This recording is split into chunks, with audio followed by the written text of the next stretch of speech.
അള്ളാഹുവിന്റെ ദീനിന് വേണ്ടി ഖിദ്മത്തെടുത്തപ്പോൾ അനുഭവിച്ച ക്ലേശമാണ്. പക്ഷെ അത് സഹിച്ചിട്ട് പിന്നെയും ദീനിന് വേണ്ടി ഖിദ്മത്തെടുത്തു. അതിൽ മാറ്റൊന്നും ഉണ്ടായില്ല.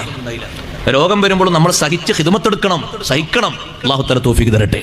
രോഗം വരുമ്പോൾ നമ്മൾ അതോടുകൂടി അമർന്നിരിക്കരുത്, സഹിച്ചിട്ട്. അല്ലെ ഷാഫി ഇമാം റളിയല്ലാഹു അൻഹു ദർസ് നടത്തുമ്പോൾ മഹാനവറുകൾക്ക് വലിയ അസുഖം വന്നു. ബാസൂറിന്റെ അസുഖം. ചെറിയ അസുഖമാണോ? ബാസൂർ എന്ന് പറഞ്ഞ് തിന്നില്ലല്ലേ? ഞാൻ പരസ്യമായിട്ട് പറയാം, മൂലക്കുരു ഇപ്പൊ തിന്നില്ലേ? അപ്പൊ തിന്നു. അത് ചെറിയ അസുഖമൊന്നുമല്ല. സുബ്ഹാനല്ലാഹ്, ബാസൂറിന്റെ അസുഖം ചെറിയ അസുഖമൊന്നുമല്ല. അന്ന് ആലോചിച്ച് നോക്കി. നേരെ കടക്കാൻ കഴിയോ? ഇരിക്കാൻ കഴിയോ? നേർക്ക് നേരെ ഒരു അന്തസ്സോടെ നടക്കാൻ കഴിയോ? അവിടെയും ഇവിടെയും വരതിയിട്ടും വേദനിച്ചിട്ടും എന്തൊരു പ്രയാസം ഉണ്ടാകും. അപ്പോഴും ദർസ് നിർത്താത്ത മഹാനാണ് ഇമാം ഷാഫി റളിയല്ലാഹു അൻഹു. ശിഷ്യന്മാർ ചോദിക്കും, ഉസ്താദേ ഇതൊക്കെ മാറിയിട്ട്? അപ്പൊ ഷാഫി ഇമാം റളിയല്ലാഹു അൻഹുവിന്റെ മറുപടി, നിങ്ങൾക്ക് ദർസ് എടുക്കുമ്പോൾ എനിക്കൊരു സന്തോഷവും റാഹത്തും വേറെ കിട്ടുന്നുണ്ട്, അതുകൊണ്ട് ഞാൻ ഈ വേദന അറിയാതെ പോവുകയാണ്. എങ്ങനെ ദർസ് എടുത്തുന്നത്? അടിയിലൊരു ചെമ്പ് വെച്ചിട്ട് ആ ചെമ്പ് രക്തം നിറയുമ്പോൾ പിന്നെ കൊണ്ടുപോയി ഒഴിക്കണം. ആലോചിക്കണം നമ്മൾ ആ ക്ലേശത. ദീന് ഖിദ്മത്തെടുക്കുമ്പോൾ അവർ സൈക്കിൾ തരണം ചെയ്യാ. നമ്മളൊരു പനി പിടിച്ചു, ജമാഅത്തില്ല, ജമാഅത്ത് പോട്ടെ, ജുമയില്ല. പനി ചെറുങ്ങനെ വന്ന എന്നാ വന്നത്? കഴിഞ്ഞ വ്യാഴാഴ്ച വന്നതാണ്. കഴിഞ്ഞ വ്യാഴാഴ്ച കഴിഞ്ഞിട്ട് ഒരു വെള്ളിയാഴ്ച കഴിഞ്ഞു, ഇപ്പൊ പുതിയ വെള്ളിയാഴ്ച വരികയാണ്. പക്ഷെ അങ്ങനെ വന്നോണ്ട് എന്തെങ്കിലുമൊക്കെ ഒരു ഒഴിവൊക്കെ പറയാൻ പറ്റിയൊരു മാർഗം ഉണ്ടാകണ്ടേ? നമ്മൾ അതാ കാത്തിരിക്കുന്നത്. നമ്മളിങ്ങനെ കാരണങ്ങളും വിട്ടുവീഴ്ചകളും കാത്തിരിക്കുകയാണ് പതുക്കെ അങ്ങനെ ഒരു ഒഴിവ് കിട്ടാൻ വേണ്ടിയിട്ട്. അവരത് സഹിച്ച് തരണം ചെയ്തിട്ട് അള്ളാഹുവിന്റെ ദീനിന് വേണ്ടി ഖിദ്മത്തെടുക്കായിരുന്നു. അപ്പൊ അള്ളാഹു തആല അവർക്ക് എളുപ്പമാർഗ്ഗങ്ങൾ വീണ്ടും തുറന്നു കൊടുത്തു. ഇമാം ഷാഫി റളിയല്ലാഹു അൻഹു പിന്നെയും രക്തം നിറയുമ്പോൾ അത് ഒഴിവാക്കും, അത് കഴുകി വീണ്ടും കൊണ്ടുവന്ന് നോക്കും, പിന്നെയും അതിന്റെ മുകളിൽ നിന്നിട്ട് വീണ്ടും ദർസ് നടത്തും. സുബ്ഹാനല്ലാഹ്, നടക്കുമ്പോഴൊക്കെ ശിഷ്യന്മാർ കൈപിടിച്ചിട്ടും ദർസ് നടത്തുന്നതും അവിടെ ജനങ്ങൾക്ക് ദീനിന് ഖിദ്മത്തിന് നേതൃത്വം കൊടുക്കുന്നതും ഒന്നും നിർത്തിയിട്ടില്ല. നിങ്ങൾക്ക് തോന്നിയോ? പലർക്കും തോന്നിയോ ശൈഖുന ഉസ്താദ് അവർ കുറച്ചു നേരം റെസ്റ്റ് എടുത്തോട്ടെ എന്ന്? അള്ളാഹുവിന്റെ ദീനിന് ഖിദ്മത്തെടുക്കുന്നതിനേക്കാൾ അപ്പുറം ഉസ്താദിന് വേറെ സന്തോഷം വേറില്ല. നിങ്ങളൊക്കെ കേട്ടില്ലേ ഉസ്താദിന്റെ ഏറ്റവും വലിയ സന്തോഷം? ഹോസ്പിറ്റലിൽ നിന്ന് വീട്ടിലേക്ക് വിശ്രമിക്കാൻ വേണ്ടി വന്നപ്പോഴേക്കും ഉസ്താദിന്റെ മനസ്സിലാഗ്രഹം, എനിക്ക് സ്വഹീഹുൽ ബുഖാരി ഒന്ന് ഓതി കൊടുക്കണം മർക്കസിലെത്തിയിട്ട് കുട്ടികൾക്ക്. അള്ളാഹു ആഫിയത്തുള്ള ദീർഘായുസ് കൊടുക്കട്ടെ, ആഫിയത്തുള്ള ദീർഘായുസ് കൊടുക്കട്ടെ. അവർക്കതിലാണ് ഏറ്റവും വലിയ ഊറ്റം, ഏറ്റവും വലിയ സന്തോഷം അതിലാ. ചിന്തിച്ചു പോയോ? നമ്മൾ കുറച്ചെങ്കിലും റെസ്റ്റ് എടുത്ത് വീട്ടിലവിടെ വിശ്രമിച്ച് നേരം ഭക്ഷണമൊക്കെ കഴിച്ചിട്ട് അങ്ങനെ ഫ്രഷായി കുളിച്ചു മാറ്റി ജമാഅത്തും ദിക്റൊക്കെ അങ്ങനെ കഴിഞ്ഞാൽ മതി. പക്ഷെ അവർക്ക് താല്പര്യം അതല്ല. അള്ളാഹുവിന്റെ ദീനിന്റെ ഖിദ്മത്തിൽ ഇപ്പോഴും നേതൃത്വം കൊടുക്കൽ, ലാസ്റ്റ് പോയിന്റ് വരെ, അവസാനത്തെ ശ്വാസം വരെ അവരാഗ്രഹിക്കുന്ന ദീനിന്റെ ഖിദ്മത്താണ്. അതാണ് ആഗ്രഹിക്കുന്നത്, അതാണ് താല്പര്യവും, അതാണ് ഏറ്റവും വലിയ സന്തോഷവും. അതിനെന്തെല്ലാം കാര്യങ്ങൾ ചെയ്യാൻ നമ്മളെ കൊണ്ട് കഴിയോ, പറയാൻ കഴിയോ, ചെയ്യാൻ കഴിയോ, സഹകരിക്കാൻ കഴിയോ, നേതൃത്വം കൊടുക്കായോ അത്രയും നമ്മൾ സഹകരിക്കണം. ഈ പ്രായാധിക്യത്തിലും അള്ളാഹു ആഫിയത്തുള്ള ദീർഘായുസ് കൊടുക്കട്ടെ. ഇവിടെ വരേണ്ട ആളല്ലേ ബഹുമാനപ്പെട്ട മഞ്ഞപ്പറ്റ ഉസ്താദ്. ഇപ്പോഴും അവശതകൾക്കിടയിലും ദർസ് മഹാനവറുകൾ നടത്തുന്നുണ്ട്. അതവർക്കൊരു സന്തോഷമാണ്. അള്ളാഹു ആഫിയത്തുള്ള ദീർഘായുസ് കൊടുക്കട്ടെ. ദർസ് നിർത്താൻ കഴിയൂല. ഇൽമിന്റെ ഒരു ഖിദ്മത്ത്, ദീനിന്റെ ഒരു ഖിദ്മത്ത് അത്രയും സന്തോഷത്തോടെ കാണുന്നവരാണ്. ഞാൻ പറഞ്ഞു വന്നത്, ദീനിന്റെ ഖിദ്മത്തിന്റെ രംഗത്ത് സജീവമായി മുന്നേറിയപ്പോ പരീക്ഷണങ്ങൾ സഹിച്ചു. മുസ്അബ് ബിൻ ഉമൈർ റളിയല്ലാഹു അൻഹു ഓർക്കുന്നു, അബ്ദുറഹ്മാൻ ബിൻ ഔഫ് റളിയല്ലാഹു അൻഹു. എപ്പോഴാ ഓർക്കുന്നത്? നോമ്പ് തുറക്കാൻ തീൻമേശയിൽ ഭക്ഷണങ്ങളൊക്കെ തരം തരായിട്ട് ഇങ്ങനെ കണ്ടപ്പോ കാരക്ക എടുത്ത് നോമ്പ് തുറന്നു, ഒരു മുറുക്ക് വെള്ളം കുടിച്ചു. മഹാനവറുകൾ ഈ തീൻമേശയിലേക്ക് നോക്കിയിട്ട് അങ്ങനെ കരയാണ്. കണ്ടു നിൽക്കുന്ന ആള് ചോദിച്ചു, എന്തിനാണ് അബ്ദുറഹ്മാൻ ബിൻ ഔഫ് തങ്ങൾ എന്തിനാ കരയുന്നത്? മഹാനവറുകൾ പറഞ്ഞു, ഞാൻ ദീനിന് ഖിദ്മത്തെടുത്തു, എത്ര ബർക്കത്താണ് അല്ലാഹു എനിക്ക് ഏറ്റിത്തന്നത്. പക്ഷെ എന്റെ നേതാവ് മുസ്അബ് ബിൻ ഉമൈർ റളിയല്ലാഹു അൻഹു വിശാലമായ ബർക്കത്തുകളൊന്നും ആസ്വദിക്കാനുള്ള അവസരം കിട്ടാതെ വിട പറഞ്ഞുപോയി. മരിക്കുന്ന നേരത്തും ഒരു പൂർണ്ണ കഫംപുട ലഭിക്കാതെയല്ലേ മഹാനവറുകൾ മൂത്തായി പോയത്? കാലും തലയും മറയുന്ന ഒരു കഫംപുട കിട്ടാതെ കാലിന്റെ ഭാഗത്ത് പുല്ല് വെച്ച് നിറച്ചിട്ടല്ലേ ഖബറിൽ വെച്ച് മഹാനവറുകളെ മൂടിയത്.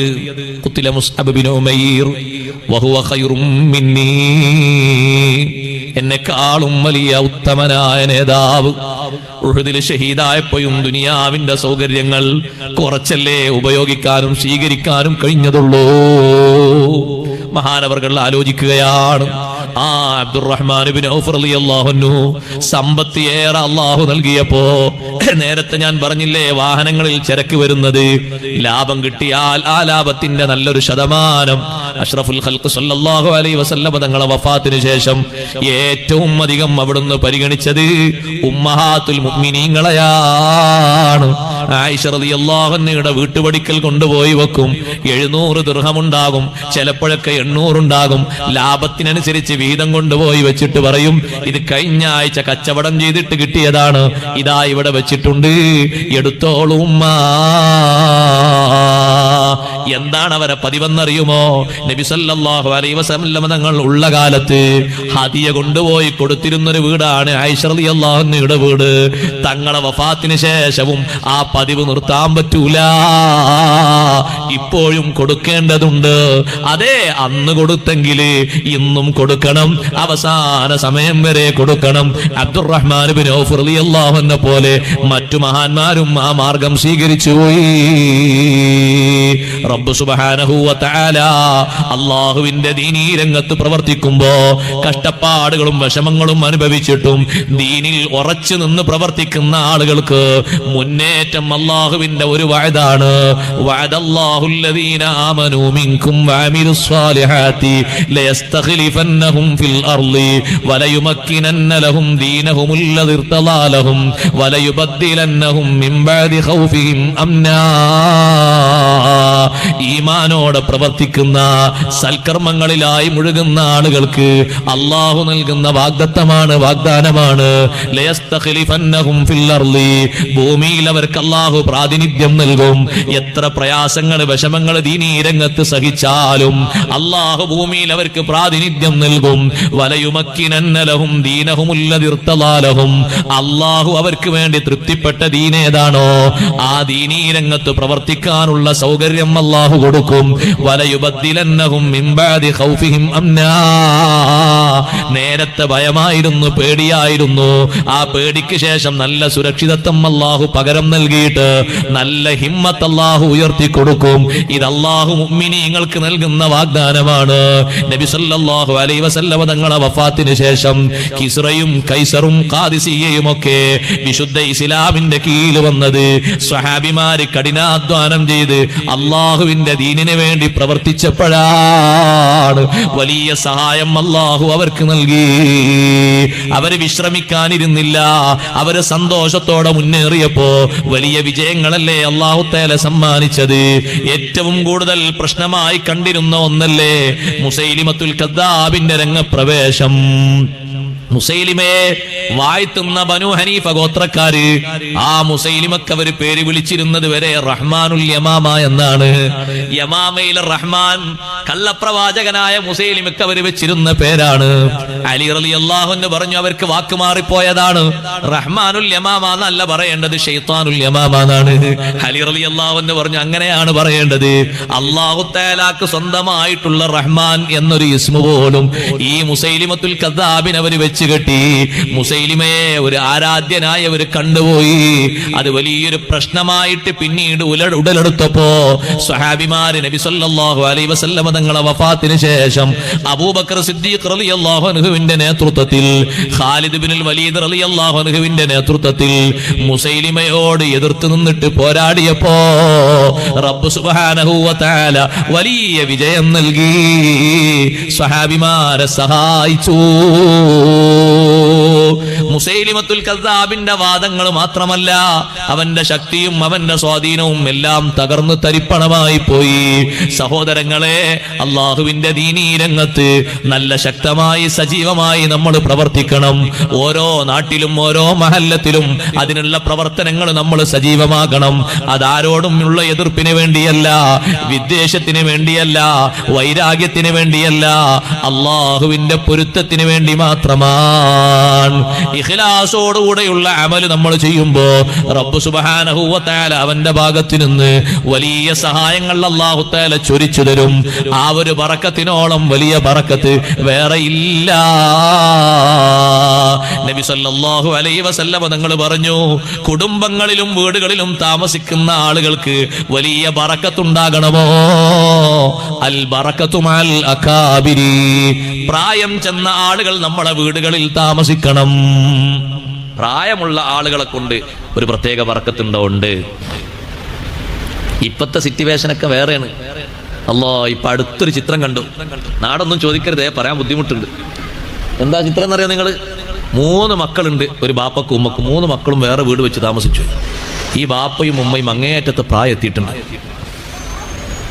അവര് സ്വന്തം തറവാട്ട് വീട്ടിൽ ഭക്ഷണം ഉണ്ടാക്കാനും അലക്കാനും ഒന്നും കഴിയാതെ രോഗങ്ങളും മറ്റുമൊക്കെ പ്രായാധിക്യം കൊണ്ട് വിഷമിക്കുന്ന ബാപ്പക്കും ഉമ്മക്കും താങ്ങും തണലുമാകാൻ ഒരൊറ്റ മകനുമില്ല. ആ 3 ആൺമക്കളും ഒരു സാധാരണ ആൾക്കാരല്ല, ജീവിതത്തിന് നല്ല നിലവാരമുള്ള ആളുകളാണ്. അവരോട് ആ വിഷയം പറഞ്ഞപ്പോൾ അവരെന്താ പറയുന്നതെന്ന് അറിയോ? ബാപ്പാനെയും ഉമ്മാനെയും ശുശ്രൂഷിക്കാതെ ഞങ്ങൾ അവിടെ ഒരു വേലക്കാരിയെ വെച്ച് കൊടുത്തിട്ടുണ്ട് എന്ന്. അഊദു ബില്ലാഹി മിൻ ദാലിക്. അള്ളാഹു നമ്മളെ കാത്തു രക്ഷിക്കട്ടെ. എന്നിട്ടുണ്ടോ പ്രാരാബ്ദങ്ങളും പ്രയാസങ്ങളും കഴിയുന്നത് തീരുന്നത്? തീരൂല, തീരാനും പാടില്ല. അങ്ങനെ വേണ്ടേ അല്ലേ? അപ്പൊ നമ്മളെ വീടുകളിലൊക്കെ ബാപ്പ വന്നു ഉമ്മ വന്നു താമസൊക്കെയാണ് കുറച്ചു നേരം. കുറച്ചു കഴിഞ്ഞാൽ നമ്മൾ എന്താ ചോദ്യം? ഉമ്മ ഞാൻ എന്നാ പോണെന്നാ, അല്ലെ ബാപ്പ എന്നാ പോണെന്നാ ചോദിക്കുന്നത്. 2 ആഴ്ച കഴിഞ്ഞപ്പോഴേക്ക് നമുക്ക് മടുത്തോ? അല്ലെങ്കിൽ നമ്മളെ കൂടെ കിടക്കുന്ന നമ്മുടെ ഭാര്യയ്ക്ക് മടുത്തോ, പെണ്ണിന് മടുത്തോ? അവരൊക്കെ ശരിക്ക് പറഞ്ഞ് പഠിപ്പിക്കണം ബറക്കത്തിന്റെ മധുരം. ബാപ്പയും ഉമ്മയും വല്ലിപ്പയും വല്യമ്മയും ഒക്കെ കൂടെ താമസിക്കുമ്പോൾ ഒരു ബറക്കത്ത് അത് വേറെയാണ്. അവരുടെ ഒരു പ്രാർത്ഥനയും നമ്മുടെ ഒരു 100 പ്രാർത്ഥനയും തമ്മിൽ വ്യത്യാസമുണ്ട്. അവരുടെ ദിക്റും അവരുടെ നിസ്കാരവും അവർ ചെയ്യുന്ന ഓരോ ഇബാദത്തുകളും ഓരോ സേവനങ്ങളും നമ്മൾ ചെയ്യുന്നതും തമ്മിൽ വലിയ മാറ്റമുണ്ട്. അത് മനസ്സിലാക്കാനുള്ള ഒരു കെൽപ്പ് വേണം നമുക്ക്. അൽ ബറക്കത്തു മഅൽ അകാബിരീന സയ്യിദുനാ റസൂലുള്ളാഹി സ്വല്ലല്ലാഹു അലൈഹി വസല്ലം നിങ്ങൾ വെറുതെ പറഞ്ഞതല്ല, നമ്മളൊക്കെ നോക്കി പറഞ്ഞതാ. പവറും പത്രാസൊക്കെ ഉണ്ടാകും. അതിന് ബാപ്പയും ഉമ്മയൊക്കെ കൂടെയുള്ള ജീവിതത്തിന്റെ അത്ര ഒരു പവറും പത്രാസും ഒറ്റക്ക് നീ എത്ര അടിച്ച് പൊളിച്ച് ജീവിച്ചാലും കിട്ടൂല. നിങ്ങളൊക്കെ നിങ്ങളെ നാട്ടിലെ ചിത്രങ്ങളൊക്കെ മനസ്സിൽ കൊണ്ടു നോക്കി. ഞാൻ എണ്ണി പറയണ്ട. അങ്ങനെ ഒന്ന് തികഞ്ഞ ഒരാളുണ്ടെങ്കിൽ ഒന്ന് പറഞ്ഞേക്ക്. എല്ലാം നേടിയെടുത്ത അവരൊക്കെ മാറ്റി നിർത്തിയിട്ടൊക്കെ മുറാദൊക്കെ ആസിലായ സന്തോഷത്തോടെ പോകുന്ന ഒരൊറ്റ ആളുണ്ടാവില്ല. അവരെ കൂടെയാണ് ബറക്കത്ത്. അല്ലാഹു തആല പോലും പരിഗണിക്കുന്ന ഒരു പരിഗണനയല്ലേ അത്? ഈ ഭൂമിയിൽ വലിയ അദാബ് അല്ലാഹു തആല വർഷിപ്പിക്കാതിരിക്കാനുള്ള കാരണം പറഞ്ഞപ്പോ നബി സല്ലല്ലാഹു അലൈഹി വസല്ലം നിങ്ങൾ എണ്ണി പറഞ്ഞതല്ലേ, ശുയൂഖുൻ റുക്ക, വളയാൻ പോകുന്ന രീതിയിലുള്ള വൃദ്ധന്മാരുടെ ഇബാദത്തും ദിക്റും സ്വലാത്തും ദുആഉം നമുക്ക് അദാബ് അങ്ങോട്ട് പരത്തി തരാതിരിക്കാൻ അല്ലാഹു തആല വെച്ച ഒരു മറയാണത്. ആ പ്രായത്തിലുള്ള ആളുകളെ പരിഗണിച്ചുകൊണ്ടൊരു പരിഗണന അതുണ്ട്. അവിടെ ആ പ്രായമുള്ള ഒരാളില്ലേ, അത്രയും പ്രായമുള്ള അത്രയും ബഹുമാനമുള്ള പ്രായമുള്ള ഒരാളില്ലേ, അതുകൊണ്ടൊരു പരിഗണന, ആ പരിഗണന ഉണ്ട്. ആ പരിഗണനക്ക് വലിയ ലെവലുണ്ട്. അതെപ്പോഴും നമ്മൾ കാണേണ്ട ഒന്നാണ്. അഷ്റഫുൽ ഖൽഖ് സല്ലല്ലാഹു അലൈഹി വസല്ലം തങ്ങൾ പോലും എത്രമാത്രം വലിയ ബഹുമാനമാണ് പ്രായമുള്ള ആളുകളോട് കാണിച്ചെന്നറിയോ നിങ്ങൾ?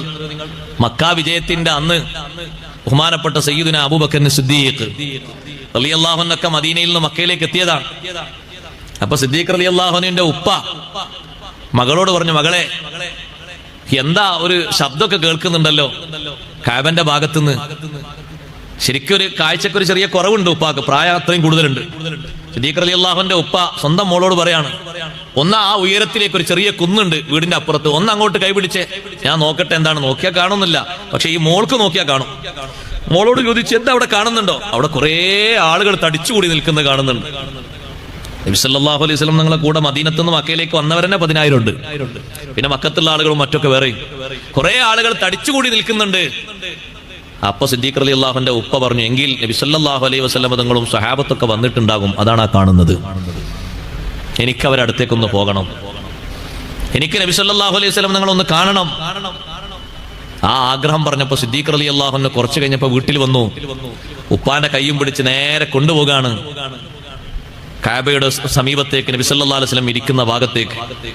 സിദ്ദീഖ് റളിയല്ലാഹു അൻഹു ഈ പ്രായമുള്ള ഉപ്പാൻ അങ്ങനെ കൈപിടിച്ച് കൊണ്ടുവരുന്നത് കാണുമ്പോ കണ്ടപ്പോഴേക്ക് നബി സല്ലല്ലാഹു അലൈഹി വസല്ലം നിങ്ങൾ എഴുന്നേറ്റു, അടുത്തേക്ക് വന്നു പരിചയം പുതുക്കി. കൈ കൊടുത്തപ്പോഴേക്ക് ഷഹാദത്ത് കലിമ ചൊല്ലിപ്പോയി. അല്ലാഹുവിന്റെ റസൂൽ സല്ലല്ലാഹു അലൈഹി വസല്ലം പറഞ്ഞു, സിദ്ദീഖേ, ഇത്ര പ്രായമുള്ള ഉപ്പാനെ ഇങ്ങോട്ട് നടത്തിക്കൊണ്ടുവരേണ്ടതുണ്ടായിരുന്നോ? നമുക്ക് അങ്ങോട്ട് പോകാമായിരുന്നില്ലേ? എത്ര പ്രായമുണ്ട് ഉപ്പാക്ക്? സിദ്ദീഖ് റളിയല്ലാഹു അൻഹു പറഞ്ഞു, അല്ല നബിയെ, ഉപ്പ ഇങ്ങോട്ടാണ് വരേണ്ടത്, അതാണല്ലോ അതിന്റെ ബഹുമാനത്തിന്റെ ശൈലി എന്ന് പറഞ്ഞു. പക്ഷേ നബി സല്ലല്ലാഹു അലൈഹി വസല്ലമ തങ്ങൾ ആദ്യം പറഞ്ഞത് നമുക്ക് അങ്ങോട്ട് പോയി കാണാമായിരുന്നില്ലേ എന്നല്ലേ. എന്തൊരു ബഹുമാനമാണത്.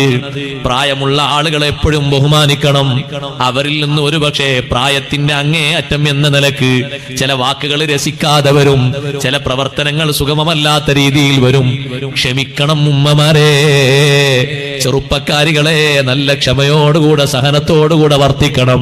അവരെ കൊണ്ട് ഉണ്ടായിത്തീരുന്ന ബറക്കത്താണ് കാക്ഷിക്കേണ്ടത്. ആ ബറക്കത്തിന് വേണ്ടിയാണ് പ്രവർത്തിക്കേണ്ടത്.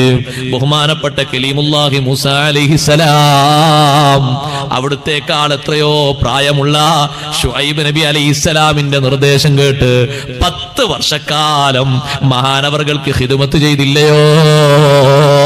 അവിടുത്തെ തോട്ടത്തിലും അവിടുത്തെ പറമ്പിലുമായി നല്ല ജോലി പോലെ സേവനം ചെയ്തിട്ട് 10 വർഷക്കാലം ശുഐബ് നബി അലൈഹിസ്സലാമിനെ തൃപ്തിപ്പെടുത്തിയല്ലോ. ആ തൃപ്തിപ്പെടുത്തിയപ്പോൾ സന്തോഷത്തിന്റെ സമ്മാനമായിട്ടല്ലേ സഫൂറാ ബീവി റളിയല്ലാഹു അൻഹയെ വിവാഹം ചെയ്തു കൊടുത്തത്. ബഹുമാനപ്പെട്ട മൂസാ നബി അലൈഹിസ്സലാം അന്ന് വളരെ ചെറുപ്പമാണ്. 30 വയസ്സും 31 വയസ്സും ചില്ലറയുമേ ആയിട്ടുള്ളൂ. ശുഐബ് നബി അലൈഹിസ്സലാമിന്റെ അടുത്തേക്ക് വരുമ്പോ തിരിച്ചു പോകുമ്പോ 40 വയസ്സും ചില്ലറ മാസവും കഴിഞ്ഞിട്ടുണ്ട്.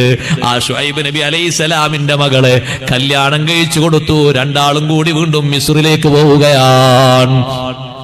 സന്തോഷത്തോടെയുള്ള യാത്ര. ഇത്രയും കാലം ഖിദ്മത്തെടുത്തത് ആ ഉപ്പയോടുള്ള ബഹുമാനം കൊണ്ടാണ്. ആ 2 മക്കൾക്കും വെള്ളം കോരി കൊടുക്കാനുള്ള കാരണം തന്നെ വഅബൂനാ ശൈഖുൻ കബീർ, വെള്ളം കോരിയെടുക്കാൻ വേണ്ടി ഈ കിണറിന്റെ അടുത്തേക്ക് വരാൻ ഞങ്ങളെ ഉപ്പാക്ക് കഴിയില്ല. ഉപ്പാക്ക് അങ്ങേയറ്റം പ്രായമായിട്ടുണ്ട്. ഞങ്ങൾ 2 പെൺമക്കൾ മാത്രമേ വീട്ടിലുള്ളൂ. ഈ ആണുങ്ങളൊക്കെ വെള്ളം കോരി എടുത്ത് പോയിട്ട് വേണം ഞങ്ങൾക്ക് വെള്ളം എടുക്കാൻ. പ്രായമുള്ള ഉപ്പാക്ക് വെള്ളം കിട്ടാൻ ഇനിയും നേരം വൈകുമെന്ന് കണ്ടപ്പോ അവരിൽ നിന്ന് പാത്രങ്ങൾ മേടിച്ച് മൂസാ നബി അലൈഹിസ്സലാം വെള്ളം കോരിക്കൊടുത്ത് നേരത്തെ അവരെ വീട്ടിലേക്ക് അയച്ചപ്പോ മൂസാ നബി അലൈഹിസ്സലാത്തു വസ്സലാമിന് ആ ഉപ്പ വലിയ സന്തോഷം നൽകിയിട്ട് പറഞ്ഞില്ലേ, ലാ തഖഫ്, നിങ്ങൾ ഒന്നും പേടിക്കരുത്. മിസ്റിൽ നിന്ന് ഒരാളും തെരഞ്ഞ് ഇങ്ങോട്ട് വരില്ല, നിങ്ങളെ ഒരാളും കൊണ്ടുപോകില്ല. നജൗത മിനൽ ഖൗമിൽ ളാലിമീൻ, ആ അക്രമികളായ സമൂഹത്തിൽ നിന്ന് അല്ലാഹു നിങ്ങളെ രക്ഷപ്പെടുത്തിയിരിക്കുന്നു. ഒട്ടും പേടിക്കേണ്ടതില്ല. സഹോദരങ്ങളെ, സഹോദരിമാരെ, നല്ല ബഹുമാനത്തോടെ വർത്തിക്കേണ്ട സമയവും അതാണ്. ഏറ്റവും വലിയ ബഹുമാനം അവരോട് നൽകേണ്ടത് വിശുദ്ധ ഖുർആൻ നമ്മോട് പറഞ്ഞില്ലേ, സംസാരത്തിലും പെരുമാറ്റത്തിലും നല്ല ബഹുമാനം കൊടുക്കണേ. ഏറ്റവും കൂടുതൽ പ്രായാധിക്യത്തിൽ സംസാരത്തിലാണ് വെറുപ്പുണ്ടാക്കരുത്.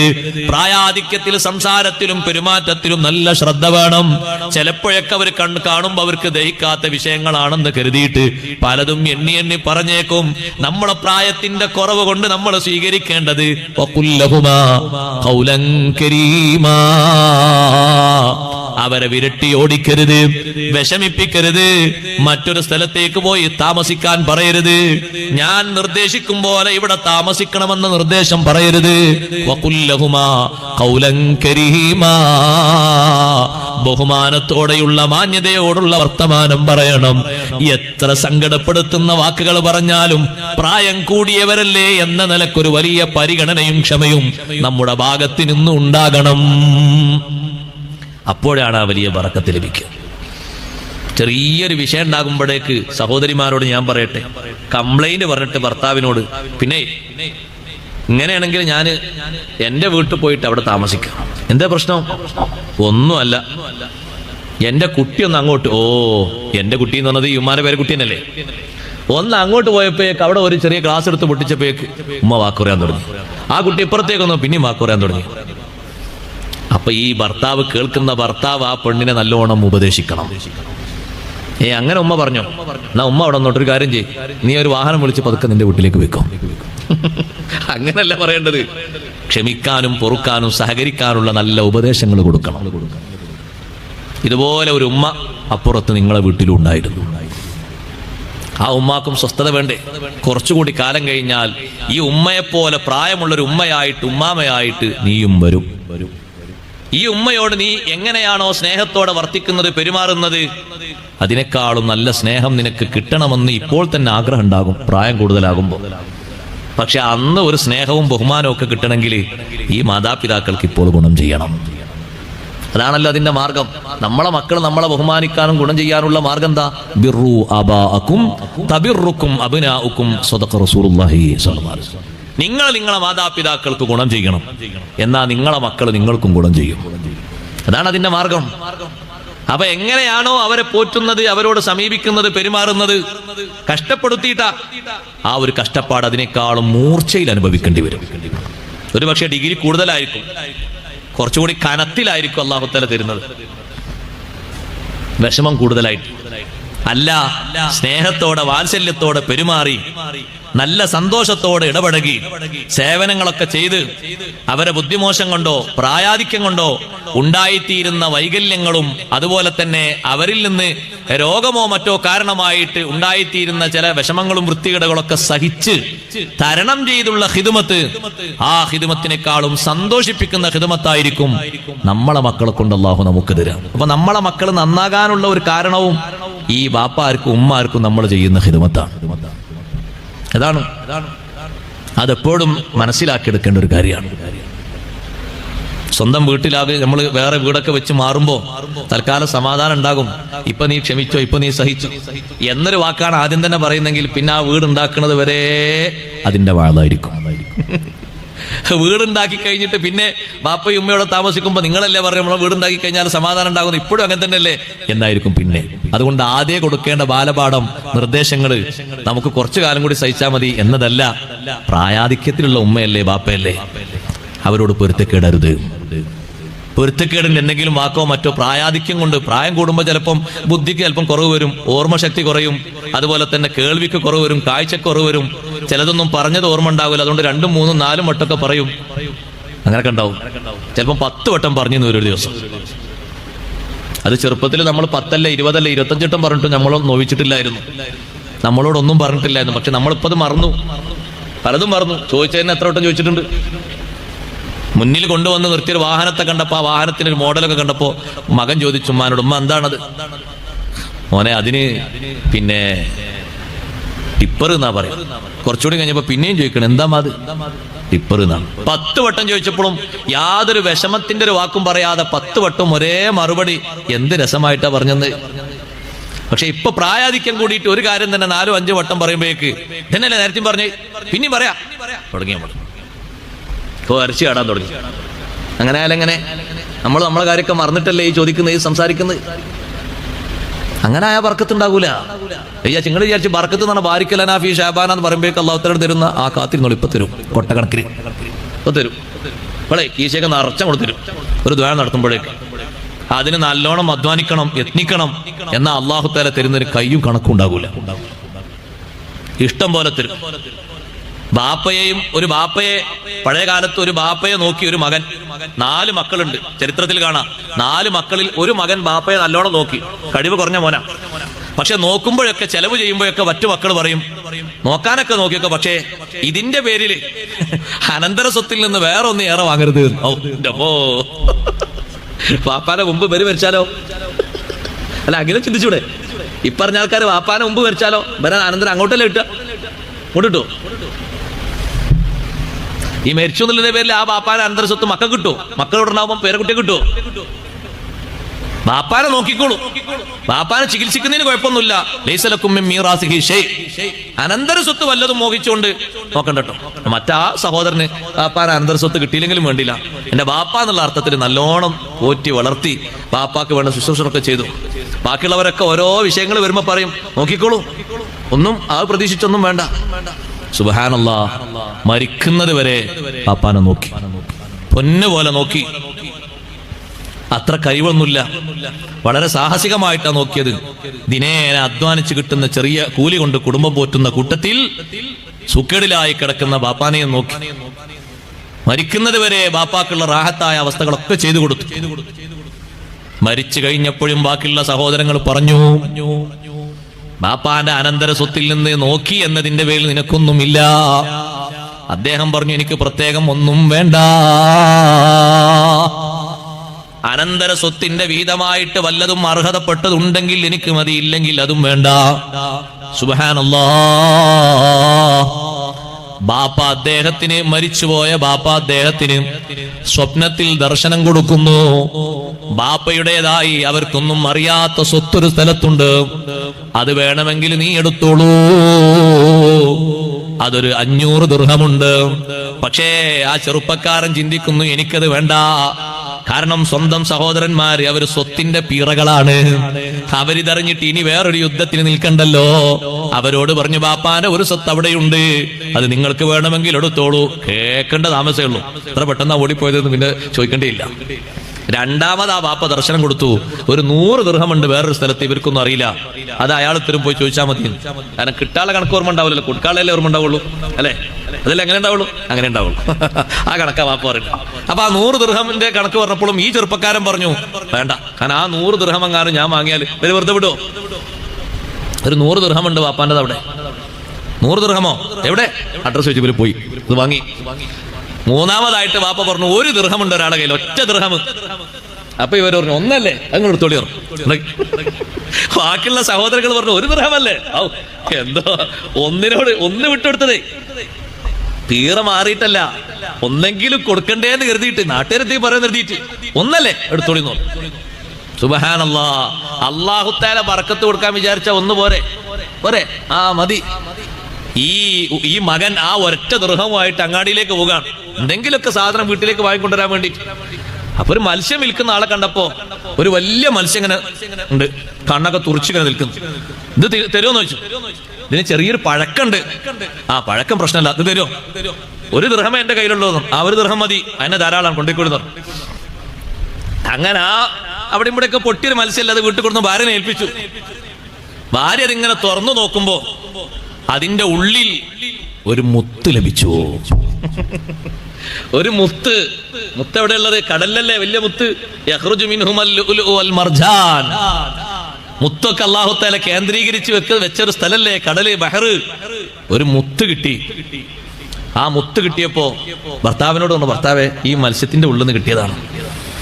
അപ്പൊ അദ്ദേഹം ചെറിയ മുത്തായിരിക്കും എന്ന് കരുതി അത് പുറത്ത് കൊണ്ടുപോയപ്പോ ആളുകളോട് പറഞ്ഞു, ഇതെന്താ, ഇത് എവിടുന്ന് വാങ്ങിയതാ? ഇത് ഇന്നലെ ഞാനൊരു മത്സ്യം വാങ്ങിക്കൊണ്ടുപോയി, അതിന്റെ ഉള്ളിലുണ്ടായിരുന്നു, കീറി നോക്കുമ്പോ ഒരു മുത്താണ്. ഇതിന് വലിയ വില ഉണ്ട് കേട്ടോ, ചെറിയ വില ഒന്നും ആകൂല.